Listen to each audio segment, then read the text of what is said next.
Hello दोस्तों, कैसे हैं आप लोग। स्वागत है आपका मेरे चैनल में। अगर आपके साथ ऐसी कोई भी भूतिया घटना घटी हो जिसे आप शेयर करना चाहते हो तो मुझे आप इंस्टाग्राम से कांटेक्ट करके मुझे आप अपनी स्टोरी भेज सकते हो ताकि मैं आपकी स्टोरी को सबके साथ शेयर कर सकूं।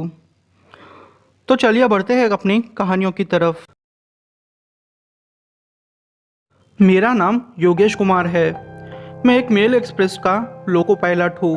तो हुआ यूँ था कि मेरी ड्यूटी हिजली से गोमो तक लगी हुई थी। उस टाइम पे मेरे साथ मेरा असिस्टेंट लोको पायलट था। बीच में 3 स्टेशन थे, टाटा नगर, मूरी जंक्शन और बोकारो स्टील सिटी। जब मैं बोकारो पहुंचा तब मुझे रेड सिग्नल मिला तो मुझे ट्रेन रोकनी पड़ी, पर थोड़ी देर बाद मुझे ग्रीन सिग्नल मिला तो मैंने ट्रेन को आगे बढ़ाना शुरू कर दिया। उसके बाद कोई भी स्टॉप नहीं था। जब मैं गोमो के पास टेलो स्टेशन के करीब पहुंचा तो मेरी इंजन सडनली रुक गई। मुझे समझ में नहीं आ रहा था कि मेरी इंजन को क्या हो गया, और वो समय रात का था, इसलिए थोड़ी घबराहट सी मुझे हो रही थी। मेरे साथ मेरा असिस्टेंट लोको पायलट था। उसने नोटिस किया कि कोई आदमी या फिर जानवर फंस गया। कोई आदमी या फिर जानवर ट्रेन की इंजन में फंस गया है नीचे। तो हमने ये सोचा कि क्यों ना नीचे जाके चेक किया जाए। तो मैं और मेरे लोको पायलट नीचे उतरे और पूरे इंजन को चेक करने लगे ताकि हमें समझ में आए कि आखिरकार यह क्या फंसा हुआ है। जब हम इंजन के पास पहुंचे हमें वहाँ एक औरत दिखाई दी। हमें समझ में नहीं आ रहा था कि ये औरत सडनली यहाँ कैसे आ सकती है, क्योंकि हमने जब ट्रेन रोकी थी तो वहाँ कोई भी औरत नहीं थी। पर पता नहीं वो औरत अचानक से कहाँ आ गई। वो औरत हमें पुकार रही थी। हम लोग जैसे ही मुड़े वो औरत को देख के हम बहुत डर गए, क्योंकि वो भयानक दिख रही थी। मैं समझ गया था कि ये चीज़ क्या है। वो औरत मुझे ही घूर रही थी। फिर उस औरत ने अचानक से मेरे गर्दन की ओर देखना शुरू कर दिया। मुझे उस औरत को देख के बहुत डर लग रहा था। मेरा असिस्टेंट लोको पायलट इंजन के और भागे जा रहा था। भगवान का नाम लेते लेते वो इंजन की ओर पहुंचा। जब मैंने मेरी गर्दन पे हाथ फेरा तो मुझे पता चला कि मेरे गले पर भगवान का लॉकेट है, इसलिए शायद मेरी जान बच गई। हम लोगों ने फिर वहाँ से इंजन स्टार्ट की और वहाँ से निकल गए। वो औरत चिल्लाने लगी, रुक जाओ, अगली तुम दोनों की बारी है। वो शब्द सुनकर मैं एकदम से डर गया। जब हम गोमो पहुँचे वहाँ पर मेरी हालत बिगड़ गई। तब वहाँ पर मेरा ट्रेन गार्ड और गोमो स्टेशन मास्टर पूछा। पहले तो मैंने कुछ जवाब नहीं दिया। उन्होंने मुझे हॉस्पिटल में भर्ती किया। मेरे और मेरे असिस्टेंट लोको पायलट के साथ घटी घटना को मैंने उसके साथ शेयर किया। तब जाके उसने मुझे बोला कि ये घटना बहुत पुरानी है। उस स्टेशन मास्टर ने बताया कि वो औरत कोयला चोरी कर रही थी। वहाँ पर एक गुड्स गार्ड ने देख लिया तो उन पर बहुत बड़ा उस पत्थर को उस औरत पे फेंका। उस पत्थर के दबाव से वो औरत की जान निकल गई। तब से उस औरत की आत्मा वहाँ पर भटकती है और उस औरत ने कई लोगों को अपना शिकार बना दिया है। मेरा नाम रवि है और मैं तेलंगाना के एक छोटे से गांव का रहने वाला हूँ।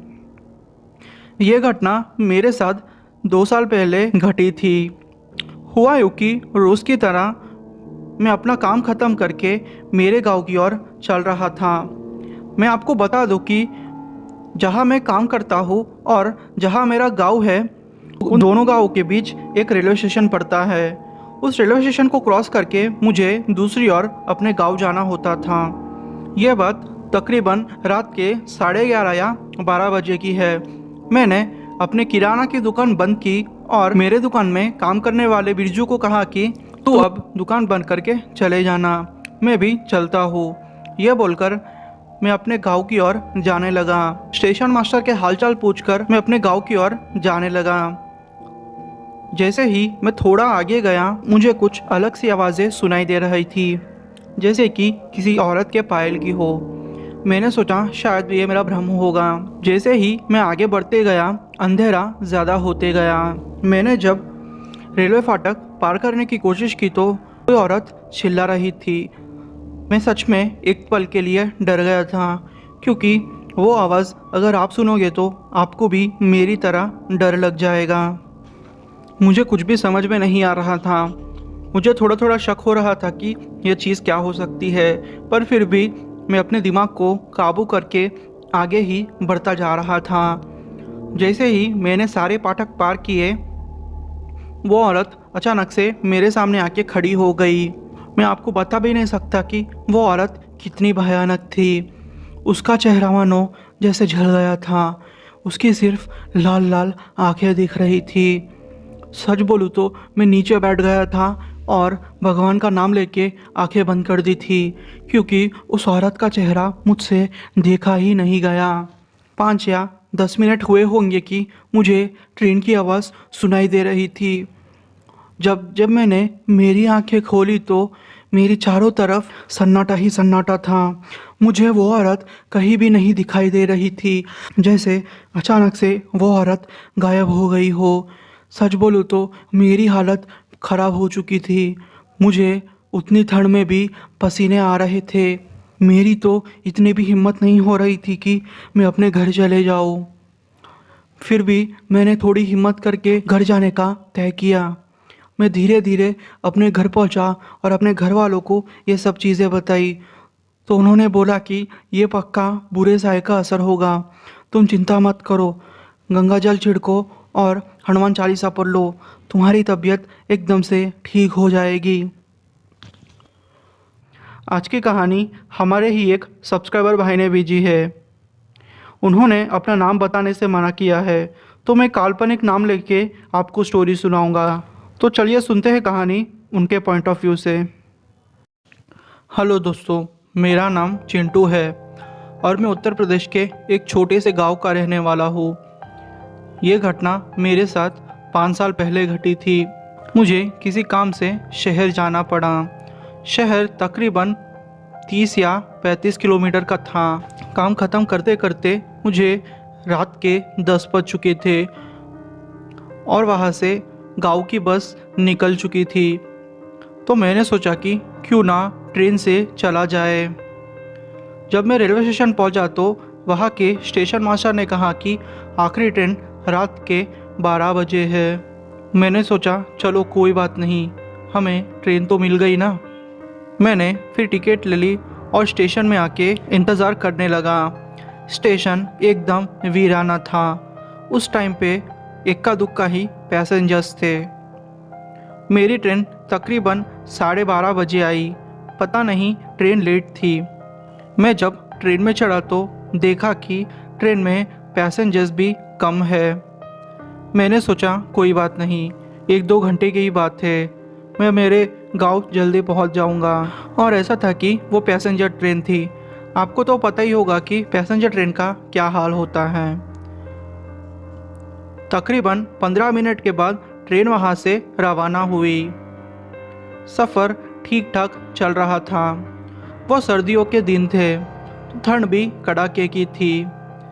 मैं मेरे साथ कुछ भी गर्म कपड़े नहीं लाया था।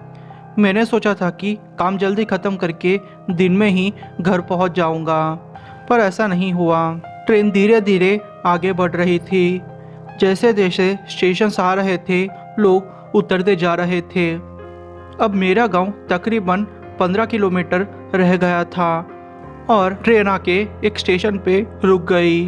उस स्टेशन पे सारे लोग उतर गए।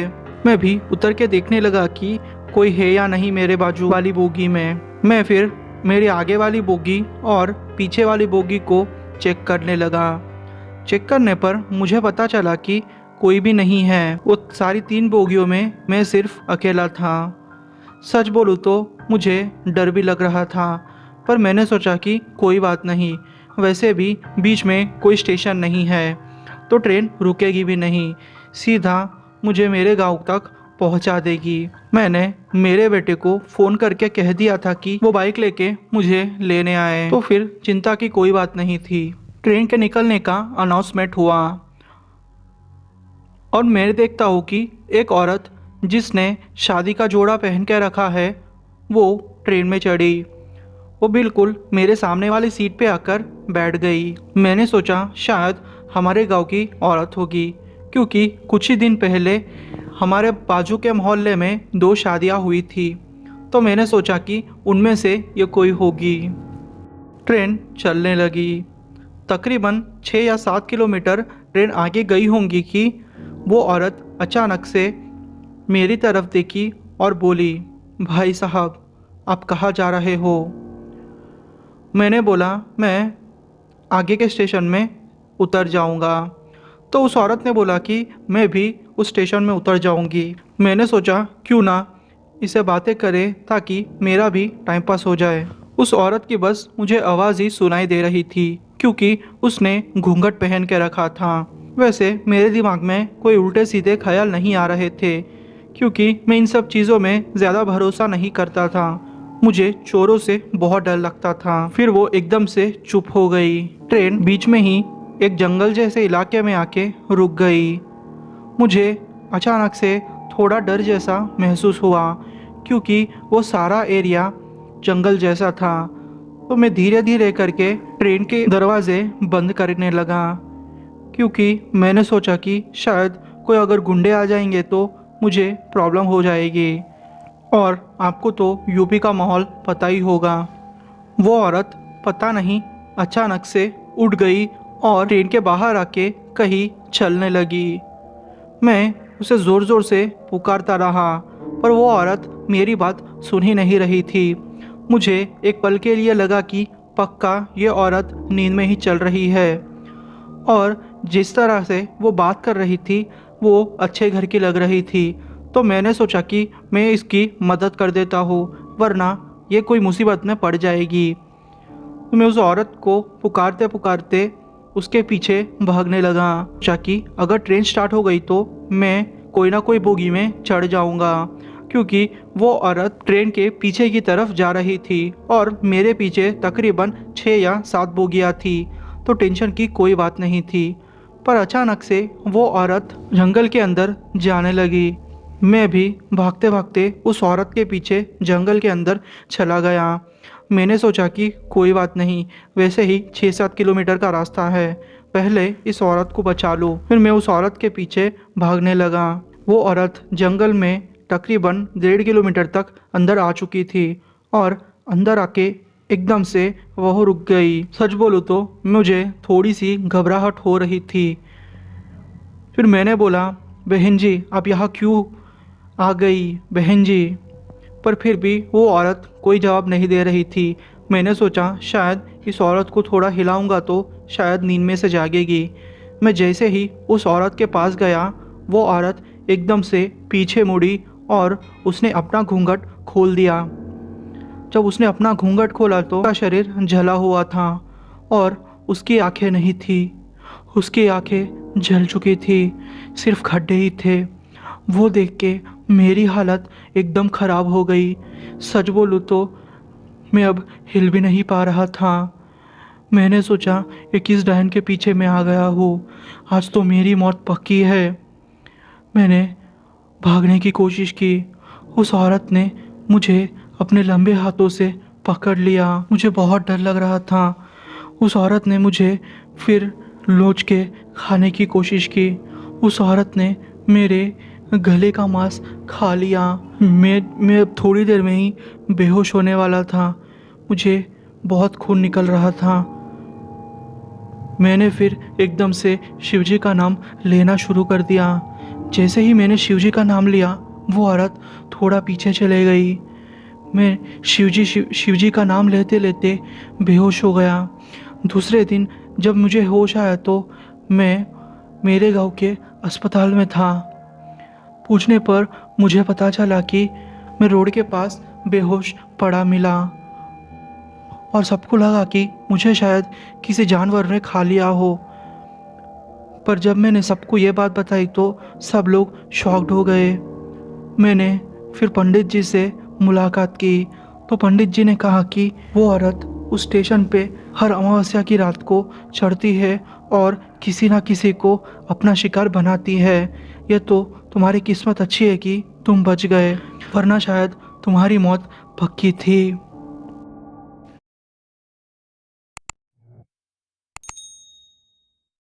बिहार के रहने वाले सूरज अपने साथ घटी इस भयानक घटना को बताने जा रहे हैं।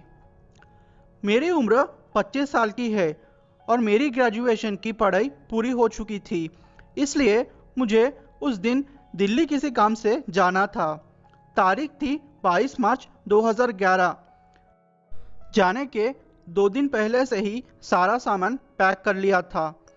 22 मार्च 11 बजे रात को मेरी ट्रेन थी। मुझे अकेले ही जाना था, इसलिए मैं 22 मार्च को शाम में बिहार शरीफ से पटना के लिए बस से रवाना हो गया, क्योंकि पटना स्टेशन से ही मेरी गाड़ी चलने वाली थी और मैं स्टेशन पहुंचकर ट्रेन आने का इंतज़ार कर रहा था। पटना तो मैं ट्रेन आने के 2 घंटे पहले ही पहुंच चुका था। 1 घंटा तो मैंने इधर उधर घूमकर काट लिया, फिर मैं स्टेशन में ही आ गया। 1 घंटे के अंदर मेरे पास एक बड़ा सा बैग था जिसमें खाने पीने का भी सामान था। जब गाड़ी आने में लेट थी तो मैं स्टेशन के बाहर पार्किंग की ओर घूमने के इरादे चला गया।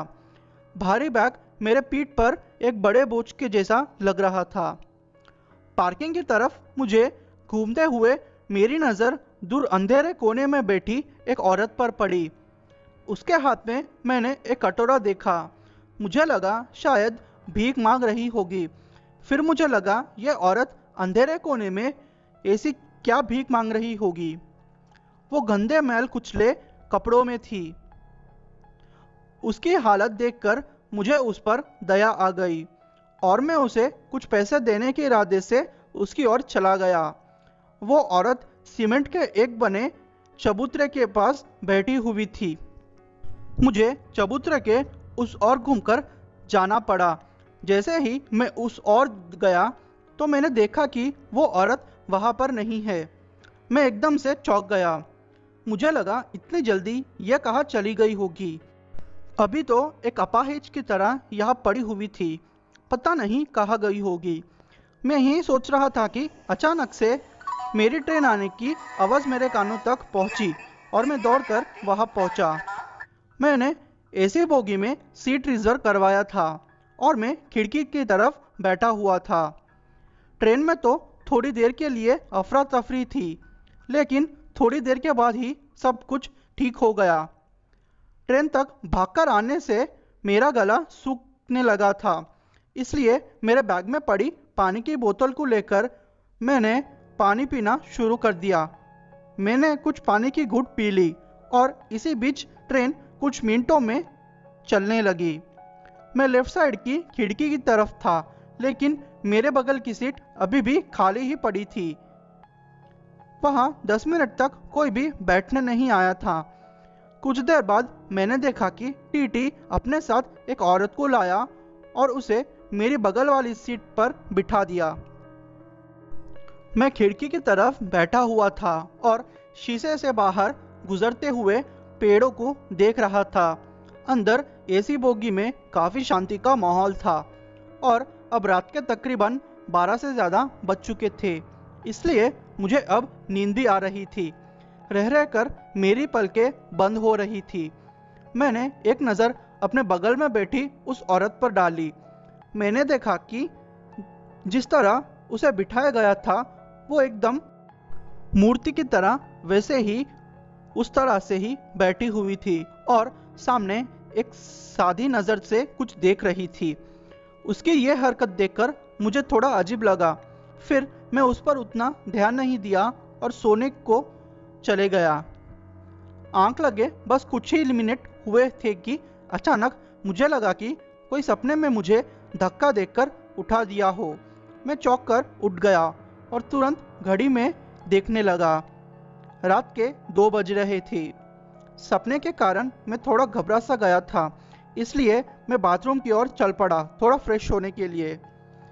रात के अब 2:30 बज रहे थे। सभी लोग सोए हुए थे ट्रेन में। मैं बाथरूम से आकर अपनी सीट की ओर जाने लगा। वहां पहुंचकर मैंने देखा कि वो औरत मेरी सीट पर बैठी हुई है। मैंने उस औरत से कहा देखिए, मेरी सीट है ये, आप अपनी सीट पर बैठ जाइए और मुझे अपनी सीट पर बैठने दीजिए। पहले तो वो औरत सामने की ओर देख रही थी, लेकिन जैसे ही मैंने ये बात कही, वो औरत एक अजीब नज़रों से मेरी ओर देखने लगी। मैंने उसकी आँख मैंने उसकी आंखें देखी। उसकी आंखों की पुतलियां एकदम फैली हुई थी। नींद की एक झलक भी उसकी आंखों में नहीं दिख रही थी। उसकी आंखें बहुत ही डरावनी दिख रही थी। मैं दो चार बार उससे वहां से हटने के लिए कहा, लेकिन वो कुछ नहीं सुनी और वहीं बैठी रही। फिर मैंने उससे कुछ नहीं कहा और उसके सीट पर बैठ गया। मुझे उस पर गुस्सा तो आ रहा था, लेकिन मैं कुछ नहीं कर सकता था। अगर मैं उसे कुछ कहता तो वो शोर शराबे में ट्रेन में बाकी सब लोगों को जगह दी थी। इस कारण मैं उसे कुछ नहीं कह पाया। कुछ ही देर बाद मुझे फिर से नींद आने लगी और मैं सो गया। मैं नींद में ही था कि अचानक मेरी नाकों तक एक अजीब सी खुशबू आई और देखते ही मेरी नींद खुल गई। मुझे लगा इतनी देर से तो कोई खुशबू नहीं आ रही थी, पर अचानक से ये खुशबू कहाँ से आई। मैंने इधर उधर नज़र घुमाया, पर मुझे कहीं कोई नहीं दिखा और थोड़ी देर के अंदर वो खुशबू बिल्कुल गायब हो गई। मुझे मुझे थोड़ा अजीब सा लगा, पर मैंने अपने बगल में बैठे फिर उस औरत पर नज़र डाली। रात के 3 बज रहे थे। अभी तक उस औरत की आंखों में नींद नहीं थी। उसका चेहरा एकदम अजीब था। पता नहीं, एकदम लाल हो चुका था उसका चेहरा। उसे देखकर मेरे रोंगटे खड़े हो गए। कुछ ही देर में मैंने देखा कि वो औरत अपने सीट से उठी और बाहर गेट की ओर जाने लगी। मेरा मतलब ट्रेन के दरवाजे तक जाने लगी। डर तो मुझे लग रहा था, लेकिन मैं उसे देखने के लिए उसके पीछे चला गया, ये देखने के लिए आखिर ये क्या करती है। मैं वहीं एक कोने में छिपकर उसे देख रहा था। शुरू में तो मैंने देखा कि वो औरत एकदम मूर्ति की तरह खड़ी है उस गेट के पास और सामने की ओर देख रही है। बाहर से आ रही तेज हवाओं के कारण उसके बाल भी कुछ हवा में लहरा रहे थे और उसके चेहरे की ओर मुड़ चुके थे और बहुत डरावना बना रहे थे। कुछ ही देर बाद मैंने उस औरत की हरकत देखी तो मेरे होश एकदम से उड़ गए। उसे देखकर मेरा शरीर पूरा ठंडा पड़ गया। मैंने देखा कि वो औरत दरवाजे के एक कोने पर अपना पूरा चेहरा उस पर रगड़ रही थी, मानो उसे कोई दर्द ही नहीं हो रहा हो। चेहरे से गिरे खून नीचे फर्श पर बह रहा था।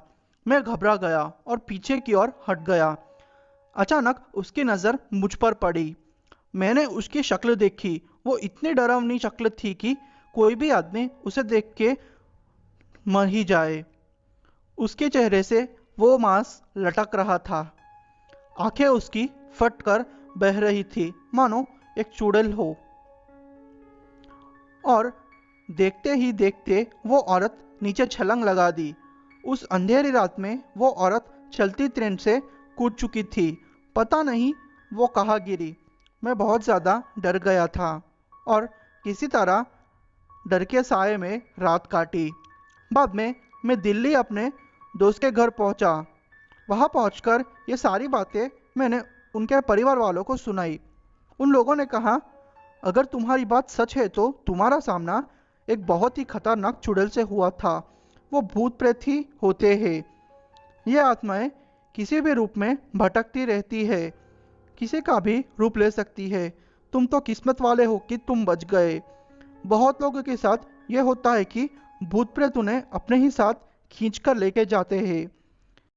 उनकी बातें सुनकर मुझे पता चला कि आज के ज़माने में भी ये चीज़ें मौजूद है। मेरा नाम जगदीश है और मेरी उम्र 30 साल की है। मैं बिहार के एक छोटे से गांव का रहने वाला हूँ। मैं एक फैक्ट्री का वर्कर हूँ। गुजरात के एक फैक्ट्री में काम करता हूँ। तो मुझे छुट्टी मिली थी दिवाली के टाइम पे। मैंने सोचा क्यों ना अपने घर बिहार थोड़े दिन के लिए चला जाऊँ। मेरा घर बिहार में है। आपको तो पता ही होगा कि बिहार गुजरात से कितनी दूर है और कई घंटे तो लग जाते हैं, यानी कम से कम 3 दिन। तो मैं अपने मैनेजर से और थोड़ा ज़्यादा दिन की छुट्टी लेकर चला गया। मुझे अहमदाबाद रेलवे स्टेशन पहुंचना था क्योंकि मेरी ट्रेन वहां से थी। तो मैं अपनी फैक्ट्री जहां मैं काम करता हूँ वहां से डायरेक्ट जाने का सोच रहा था। तो हुआ यूं कि मेरी ट्रेन दूसरे दिन रात को थी और मुझे अपने दोस्त का कुछ काम करना था और मेरे बच्चों के लिए मुझे कुछ कपड़े भी लेने थे। तो मैंने सोचा कि दिन भर अहमदाबाद घूमूंगा, फिर रात को ट्रेन से चला जाऊंगा। इसलिए मैं रात को ही निकल गया।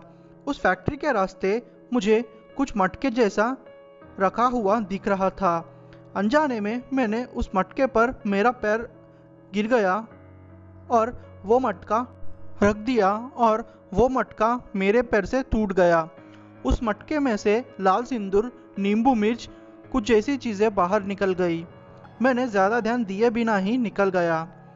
दोस्त के घर रात गुजारकर दूसरे दिन सारी खरीदी करके मैं रेलवे स्टेशन पहुंचा। रिजर्वेशन तो मैंने करवा लिया था, मेरे पास भी टिकट थी। वहाँ प्लेटफॉर्म आकर मैं अपने ट्रेन का इंतज़ार करने लगा। थोड़ी देर में मेरी ट्रेन आ गई और मैं ट्रेन में बैठ गया। मैंने स्लीप बर्थ रिजर्वेशन करवाया था क्योंकि 3 दिन का रास्ता बहुत कठिन होता है। मैं शांति से सो गया था, पर पता नहीं मुझे कुछ अजीब सा लग रहा था। पर फिर भी मैं सोने की कोशिश करने लगा। मुझे सपने में किसी औरत के हंसने की आवाज़ सुनाई दे रही थी। मैं आपको बता नहीं सकता कि मैं बहुत डर गया था। मेरे पसीने छूट रहे थे। मैं फ्रेश होने के लिए वॉशरूम जाकर अपना मुंह धोया, पर जब मैंने अपना चेहरा वहाँ पर लगे शीशे में देखा तो मुझे एक औरत दिखाई दी जिसके मुंह पे खून और मांस के टुकड़े लटक रहे थे। उसने मेरा गला पकड़ लिया और कहा कि तुझे मरना होगा। तूने मुझे जगा दिया। तूने मेरा घर तोड़ दिया। मैं जोर जोर से चिल्लाने लगा। थोड़े लोग जो वहाँ सिगरेट पीने खड़े हुए थे उन्होंने मेरी आवाज़ सुन के दरवाज़ा तोड़ दिया और मुझे बाहर निकाला। मैं वापस अपने सीट पे आके पानी पी के लेट गया। मुझे बहुत डर लग रहा था। दूसरे दिन शाम तक लोगों से बात करके मेरा टाइम निकल गया। रात के तकरीबन 2 बजे होंगे कि अकबरपुर नाम का एक स्टेशन आ गया था। ट्रेन आगे बढ़कर कोई स्टेशन के प्लेटफॉर्म से बहुत आगे सिग्नल के लिए वहां रुक गई। घोर सन्नाटा था। मैंने सोचा क्यों ना बाहर जाऊं, ठंडी हवा खा के अच्छा लगेगा। बहुत अंधेरा था। वो अंधेरा देखकर ही मुझे डर लगने लगा। जैसे ही मैं बाहर निकला, थोड़ी दूरी पर मुझे एक औरत और 2 बच्चे दिखाई दिए। वो मेरी तरफ आ रहे थे जंगल से। थोड़ा उजाला लाइट की वजह से मुझे दिख रहा था। मैंने देखा तो मैं चौंक गया।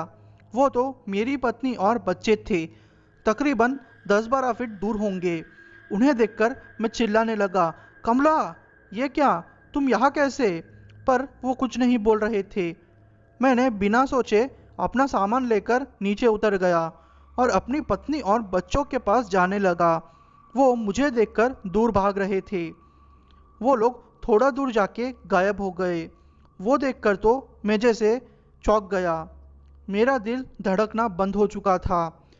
जब मैंने पीछे मुड़कर देखा तो मेरी ट्रेन छूट गई थी और अचानक एक लाल साड़ी वाली औरत वहाँ आ गई और मुझे घसीटकर और अंदर ले जाने लगी। मुझे बहुत डर लग रहा था। ये कहानी टाइप करते वक्त भी मेरे रोंगटे खड़े हो रहे हैं। उसके पैर उल्टे थे। मैंने तभी ज़ोर ज़ोर से हनुमान चालीसा पढ़ना शुरू कर दिया था क्योंकि मुझे पता था कि वो कोई इंसान नहीं बल्कि एक चुड़ैल है।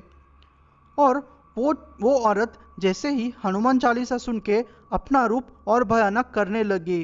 वो देखकर तो मुझे और डर लग गया। पर वो औरत मुझे अब छू नहीं पा रही थी। न जाने क्या हुआ, अचानक ही मैं बेहोश हो गया। जब मुझे होश आया तो मैं रेलवे स्टेशन के पास पड़ा हुआ था। मेरा सामान गायब हो गया था, पर भगवान की कृपा से मेरा वॉलेट सही सलामत था। मेरा पैर एक खाया हुआ था। मेरा हाथ भी खाया हुआ था। पता नहीं क्या हुआ था, पर मेरी जान बच गई थी। मैंने तुरंत ही बस पकड़ी और घर आ गया। घर आके मैं हमारे एक गांव के बाबा के पास गया। बाबा ने कहा कि वो एक चुड़ैल थी जो तुम्हारा पीछा करते करते अहमदाबाद से वहाँ तक आ गई थी। तुमने एक मटकी तोड़ी थी जिसमें चुड़ैल को उतारा गया था किसी ने, यानी कोई प्रसिद्ध बाबा ने उस चुड़ैल को उसमें कैद कर दिया था। तो वो गुस्सा हो गई थी। तुम नसीब वाले हो कि तुम जिंदा हो। बाबा ने मुझे एक तावीज़ दिया और कहा कि इसे कभी मत उतारना वरना मारे जाओगे।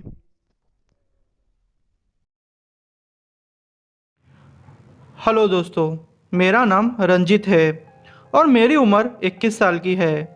मैं गुजरात के एक छोटे से गांव का रहने वाला हूँ।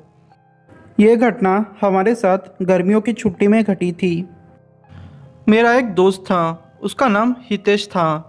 वो मेरा बेस्ट फ्रेंड था। हमारी ग्रेजुएशन 2019 में ख़त्म होने वाली थी और हमने हमारा आखिरी सेमेस्टर दे दिया था। लगभग हमारे पास 1 या 2 महीने थे और हम दोनों की जॉब भी लग चुकी थी। तो हमने सोचा कि क्यों ना जॉब ज्वाइन होने से पहले हम लोग कहीं घूम आए। हितेश ने कहा कि चल यार, राजस्थान घूमने जाते हैं, वो बहुत अच्छी जगह है। तो मैंने भी बोला कि हाँ यार, तू सही कह रहा है। हमें वैसे भी एक ब्रेक की ज़रूरत थी। राजस्थान घूमेंगे, मज़े करेंगे और फिर अच्छे से माइंड फ्रेश होके जॉब ज्वाइन करते हैं। हम लोगों ने घर में बोला और हमें राजस्थान जाने की परमिशन मिल गई। फिर मैं और हितेश तकरीबन 5 बजे अहमदाबाद रेलवे स्टेशन पहुंच गए। 1 आध घंटे में हमारी ट्रेन आ गई और हमारा सफ़र शुरू हो गया। मैं बहुत खुश था क्योंकि पहली बार इतने सालों में मैं बड़ी ट्रिप पे जाने वाला था, वो भी मेरे बेस्ट फ्रेंड के साथ। हमारा सफ़र शुरू हो चुका था। तकरीबन रात के 12:30 बजे एक स्टेशन आया। मैं आपको स्टेशन का नाम तो बता नहीं सकता, पर हाँ, वो बहुत बड़ा स्टेशन था। थोड़ी ही देर में ट्रेन वहाँ से निकल गई। सफ़र बहुत अच्छा कट रहा था हमारा। हम लोग जनरल डब्बे में थे। ज़्यादातर पैसेंजर जो भी थे वो लोग वही उतर गए थे। डब्बे में शायद 10 या 15 लोग ही होंगे। हम लोग जहाँ बैठे थे वो सीटें तो सारी खाली थी। मुझे नींद आने लगी। मैंने हितेश से कहा कि भाई, मुझे नींद आ रही है, मैं सो जाता हूँ। हितेश ने कहा कि ठीक है भाई, तू सो जा, मैं तुझे जगा दूंगा। फिर मैं सो गया। अचानक हितेश ने थोड़ी देर के बाद मुझे जगाया। मैंने नींद में ही बोला, भाई क्या हुआ, मुझे क्यों जगा रहे हो? हितेश ने बोला कि भाई ऐसे ही। फिर जब मैंने टाइम देखा तो रात के कुछ 2 या 2:30 बज रहे थे। ट्रेन एक सुनसान से एरिया में आके रुकी थी। शायद कोई क्रॉसिंग का चक्कर होगा। जब मैंने साइड में देखा तो एक औरत जिसने गाँव वालों जैसे कपड़े पहन के रखे थे वो बैठी हुई थी। मैं अचानक से उस औरत को देख के डर गया क्योंकि मैं नींद में था और हितेश ने भी मुझे कुछ नहीं कहा था। तकरीबन 15-20 मिनट हो चुके थे और ट्रेन हिलने का नाम नहीं ले रही थी। हितेश ने बोला कि भाई यार, मुझे बोर हो रहा है, मैं नीचे उतर जाता हूँ। फिर हितेश नीचे उतर गया। वो औरत जो मेरे पास बैठी थी वो मुझे पूछने लगी, भाई साहब आप कहाँ जा रहे हो? मैंने उसे बोला कि मैं जयपुर जा रहा हूँ। और आप? तो उसने बोला कि थोड़ी देर में मेरा स्टेशन आ जाएगा, मैं वहीं उतर जाऊँगी। मैंने बोला ठीक है। पर पता नहीं उस औरत को क्या सूझा, वो भी नीचे उतर गई। वो अचानक से हितेश के पीछे जाके ठहर गई। हितेश उसके पीठ के बल खड़ा हुआ था तो उसे पता नहीं चला कि वो औरत उसके पीछे है। अचानक से उस औरत ने हितेश को धक्का मार दिया। उसको धक्का मारते ही मेरी नींद जैसे अचानक खुल गई। मैं सपना देख रहा था। उस सपने से मैं बहुत डर चुका था। मैंने हितेश से बोला कि भाई हम कहाँ हैं? तो हितेश ने बोला कि यार कब से ट्रेन यहीं खड़ी है, वो हिलने का नाम ही नहीं ले रही। पिछले 15-20 मिनट से ट्रेन यहीं खड़ी है, शायद क्रॉसिंग का चक्कर होगा। जब मैंने साइड में देखा तो वो औरत सच में वहीं खड़े हुई थी। वो औरत ने मुझे देखा और अचानक से स्माइल किया, जैसे कि उसको पता हो कि मैंने क्या सपना देखा है। पर पता नहीं हितेश की नज़र उस औरत पर पड़ गई थी। वो उसे अलग ही नज़रों से देख रहा था। वो औरत अचानक से नीचे उतर गई। हितेश भी पागलों जैसा उसके पीछे चलने लगा। वो एरिया भी कुछ जंगल जैसा था। हितेश पागलों जैसा उसके पीछे चलते जा रहा था। मैंने न जाने कितने बार उसको बुलाने का ट्राई किया। वैसे उस कंपार्टमेंट में लोग ज़्यादा नहीं थे, तो मैं किसी से भी मदद नहीं मांग सकता था क्योंकि ज़्यादातर लोग सोए हुए थे। फिर मैं अपना सामान लेके नीचे उतर गया क्योंकि मैं अपने दोस्त को अकेला नहीं छोड़ना चाहता था।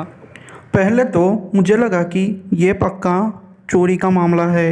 ये औरत पक्का कोई गैंग की मेंबर होगी जो कि इस तरह लोगों को लूटती होगी। वो औरत शायद आधा किलोमीटर जाके अचानक से रुक गई और हितेश भी वही रुक गया। मैं भी अब क्या करता, वही जाके रुक गया। उतने ही टाइम में ट्रेन भी जा चुकी थी। हम लोगों ने हमारी ट्रेन मिस कर दी और अचानक से जैसे हितेश को होश आया हो, वो एकदम से चिल्लाया और कहा कि भाई हम कहाँ हैं। मैंने उसे बोला तुझे पता नहीं है क्या, तू ये क्या बोल रहा है। तो उसने बोला कि नहीं मुझे कुछ नहीं पता। मैंने उसको सारी सिचुएशन एक्सप्लेन की। उसने बोला कि भाई ये मामला पक्का भूत का है, चल यार जितना जल्दी हो सके उतना जल्दी यहाँ से निकलते हैं। पर क्या करते, अचानक से वो औरत सामने आ गई। अब उसका असली चेहरा हमें दिख चुका था। वो देख के हम लोग ने चिल्लाया। हम लोग भागने लगे। वो औरत जैसे हवा में तैर रही थी। वो हमारे पीछे आई और मेरा पैर पकड़कर मुझे नीचे गिरा दिया। वो अब हितेश के पीछे पड़ चुकी थी। मैं अचानक से बेहोश हो गया। जब मेरी आँख खुली तो मैं रोड पे पड़ा हुआ था। मेरा दोस्त हितेश बेहोश था। उसके सारे शरीर पे नाखूनों के निशान थे। पता नहीं हितेश जिंदा भी होगा या नहीं, ऐसे ख्याल मेरे दिमाग में आ रहे थे। मैंने फिर चलना शुरू कर दिया। मुझे वहाँ गांव वाले दिखे। फिर मैंने गांव वालों की मदद से मेरे दोस्त को अस्पताल पहुँचाया। वहाँ जाके फिर मैंने गांव वालों से बात की तो उन्होंने कहा कि यहाँ एक औरत मर गई थी। वो हमेशा किसी न किसी को ऐसे ही सताती रहती है। शायद तुम्हारे दोस्त की नीयत अच्छी नहीं थी, इसलिए उसने उससे बदला लिया। खुशकिस्मत हो कि तुम दोनों बच गए, वरना तुम दोनों मारे जाते। यह दूसरी कहानी हमें मुख्तार हुसैन भाई ने भेजी है। वो कहते हैं कि ये कहानी वेस्ट बंगाल की है। हुआ यूँ कि मेरे रिलेटिव्स एक दिन अपना ट्रक लेके कोलकाता में माल लोड करने के लिए जा रहे थे। तकरीबन वो 10 या 15 किलोमीटर कुछ आगे गए होंगे कि उन्हें रास्ते में एक लंबा चौड़ा आदमी मिल गया। उस लंबे चौड़े आदमी को देख के मुझे बहुत डर लग गया और मेरे रिलेटिव्स भी बहुत डर चुके थे। हम फिर भगवान का नाम लेके वहाँ से आगे निकल गए। मैं भी मेरे रिलेटिव्स के साथ था। मैंने भी सोचा क्यों ना मैं भी उनके साथ माल लोड करने के लिए चला जाऊँ। हम लोग थोड़ा आगे फिर गए होंगे कि हमारे ट्रक का टायर पंचर हो गया। हमें थोड़ा टेंशन होने लगा। मैं मेरी गाड़ी का टायर देख रहा था और लगभग उसको रिपेयर कर ही चुका था और अचानक से ट्रक के पीछे से ज़ोर से चिल्लाने की आवाज़ आई। जब मैं थोड़ा जाके देखा तो वही लंबा चौड़ा आदमी हमारे ट्रक को पकड़ के खींच रहा था। हमने ट्रक चालू करके एक्सीलरेटर ज़ोर से दबा दिया, पर फिर भी ट्रक जाने का नाम ही नहीं ले रही थी। हम लोग बहुत डर चुके थे। वो सिचुएशन देख के मुझे तो बहुत ही डर लग रहा था। मैंने सोचा आज तो हम मारे जाएंगे, पर फिर भी भगवान की कृपा से हम लोग वहाँ से निकल गए। फिर थोड़ा आगे जाके हमको एक ढाबा मिल गया। हमने वहाँ ढाबे वाले से बात की तो हमें पता चला कि उस रोड पर बहुत सारे लोगों का एक्सीडेंट हो गया है और कभी ना कभी वो लोगों की आत्माएं ऐसे दूसरे पैसेंजर्स को सताती है और उनको मारने की कोशिश करती है।